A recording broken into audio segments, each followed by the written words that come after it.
Сәлем достар, бүгін сіздерге өте керемет пицца рецептісін ұсынамын. Осы рецептпен әзірленген пиццаның қамыры өте жұмсақ әрі дәмді болып шығады. Менімен бірге әзірлеңіздер. Пиццамыздың қамырын Thermomix чипындағы пицца маргарита рецепті бойынша әзірлейміз. Чашаға 220 мл су, 1 шай қасық қант, 1,5 шай қасық ашытқы салып, 20 секунд екінші жылдамдықта араластырамыз.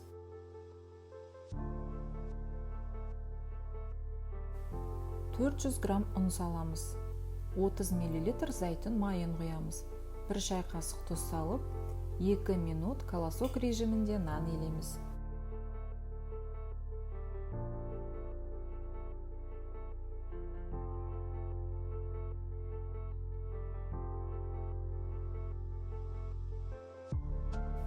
Еленген қамырды жылы жерге 1 сағатқа қоямыз. Thermomix чашасын жумаймыз. 200 грамм ірімшік салып, 5 секунд 7-ші жылдамдықта ұнтақтаймыз.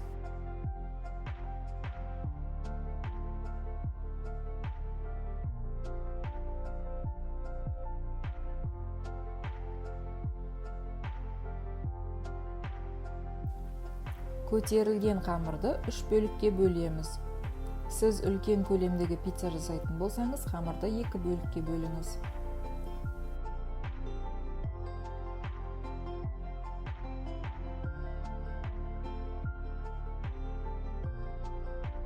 Дөңгелек шарларымызды жұп-жұқа қылып жаямыз.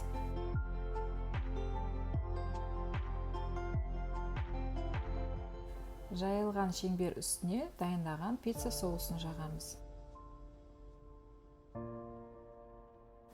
Пицца соусы өте қарапайым заттардан тұрады. Кетчуп, сырный соус және орегано дәмдеу үшін араластырамыз.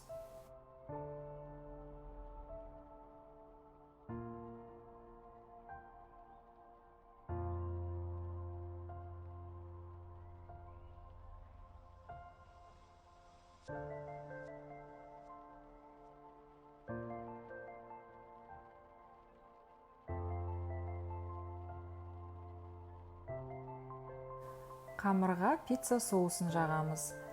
1 қабат ұсақталған ірімшікті себеміз. Жұқалап кесілген шұжық пен қызанақты саламыз. Үстінен тағы да 1 қабат ірімшік себеміз.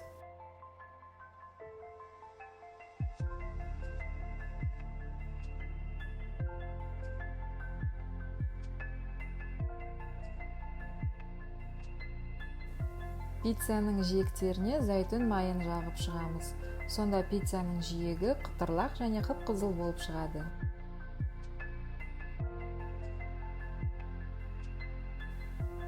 градус пешке 15-20 минутқа қызарғанша саламыз. Қатты қызарып кетпеуін қадағалаңыз.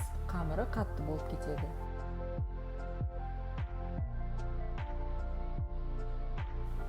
Міне пиццамызда дайын болды. Өздеріңіз көріп тұрғандай қамыры өте жұмсақ, дәмі тіл үйрет, өте керемет болып шығады.